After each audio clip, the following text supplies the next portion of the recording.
Olá! E é dessa forma então que você faz para receber os alertas de emergência sem fio no Samsung A13.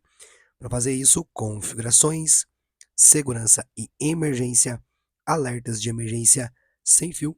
E aqui está desativado, então é só ativar ele.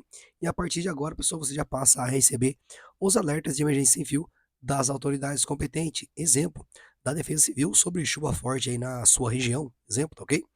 E você pode também estar configurando outras etapas aqui, como alerta severo, alerta de teste, histórico de alerta de emergência, vibração, lembrete de alerta, falar mensagem de alerta também, tá ok?